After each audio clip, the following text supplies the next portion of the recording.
Hello and welcome to my October garden tour. Today is October 30th and it is about 3, sometime past 3 in the afternoon. And I've been working in the garden trying to get things ready for the winter. And we're not going to have light for too much longer, so I'm going to do the tour now. So over here, this area that's covered, I'm expecting to maybe plant corn or something under here next year, but this is where we transplanted the Albion ever-bearing strawberries. And we have some of the, look at this, Jersey Giant asparagus that have shown up. But that's about it. And then over here, this is where the strawberries had been. I'm thinking of cleaning that bed up and planting bread poppies in there. Red seed poppies, I should say. So, we got, in this area it's mostly done. We got 2 beds left that need to be cleaned up. There's this one. This bed has garlic, Swiss chard, and spinach in it. Winter sown. Here we have another bed waiting to be cleaned up. This one is ready. This one is winter sown, and my mind is drawing a blank already. Turnip and radishes, that's it. And the space is empty down the middle for something to sow in the spring. These boards over here, once they're fully dry, they'll be put away. And this bed, I'm probably going to be putting bush beans in here in the spring. This bed has been winter sown. We've got peas along the trellis side, and then carrots, mixed varieties of carrots down closer to the middle, and then seed onions along the edge. And as you can see, I have a lot of company.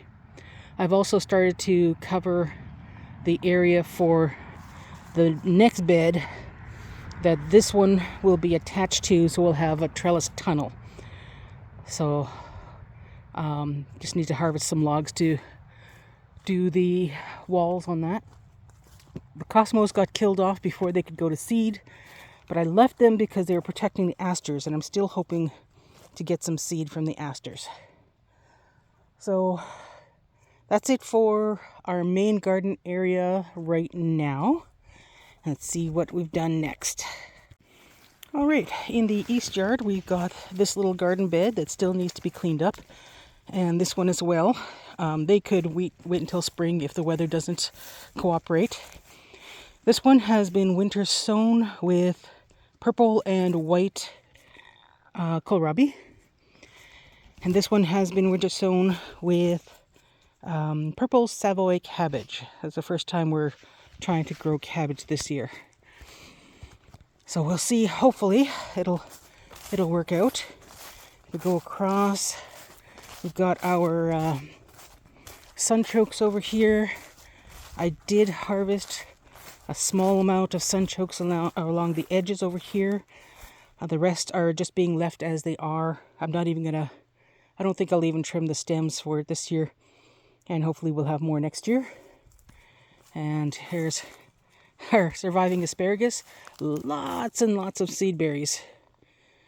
So we'll see how that works out. And I have decided on how I'm going to redo this bed so that we can protect it from both seeds and cats. So I'll be getting rid of these bricks when that's done. So that'll be a change, and it's going to be slightly narrower. In this section, transplanted those little tiny strawberries that have been surviving so well. I don't know if they'll survive in these blocks, but we'll see. When I can, I will mulch them with leaves. Hello, Grink. Hello, Frank. I had been considering taking this down for the winter, just to kind of get it out of the way, because we like to dig paths through here, but the cats are using it. And if we can get this one more socialized, that would be amazing, because she needs to be spayed. But yeah, it's considerably warmer in here than anywhere else. The thermometer that was in here went missing. The loofah, the loofah didn't survive, but I do have some of the Hopi black dye sunflower seeds. Some heads are sitting in here, and I'm thinking of planting them next year and seeing if they do better next year. And here we're in the old kitchen garden. The herb bed, I just finished mulching it. The herbs in here, 2 types of thyme, 2 types of oregano, sage, and lemon balm. They all survived the frosts. Only the basil did not survive. And so we're going to see how long we can keep these alive and if they'll come back next year. And then over here, I transplanted more of those strawberries in between the mint and with the chives in here. So again, I'll mulch them when I have a chance, and hopefully they will survive, and this will basically be all perennials inside these blocks. I did finally finish this bed. I moved away from doing the wattle weave because it just don't have the right materials for it. And so I did this with the alternating stakes and simply stuffed dead branches in there. So this bed just needs to be weeded and cleaned up for next year, but otherwise it is done. And it is actually something like this that I'm planning to do for that bed by the chain link fence. This area has been cleaned up and ready for planting. I'm probably going to put fennel in here next year and some herbs. But for now, the cats have decided that it's their litter box. I want to transplant these strawberries eventually, but for now they'll stay here. And I just finished this area. In here, I've got dwarf peas along the north side of this bed. And then I transplanted some garlic I found. Whole heads of garlic, 2 of them, that were found in this bed. And I just broke them up and planted them in here because you can't have too much garlic. Hello, Midnight. And then this bed has been winter sown, and it has the variety mix of beets and the Hedu Tiny Bok Choy in the middle 2 rows. And the outside is planted with all the onions that I found while I was cleaning up this bed. There was a lot of them, so they're all on the side over there. And what do we got here? We're at 5 degrees right now. What is that? 40 degrees Fahrenheit.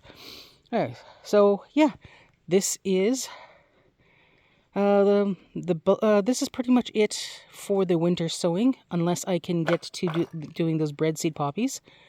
And hopefully all will work out well for our head start for next year. All right, and that is our 2025 garden tour for October, and our preparations for 2026, which will hopefully work out. And these guys really want attention. Hi. Hello, Colin.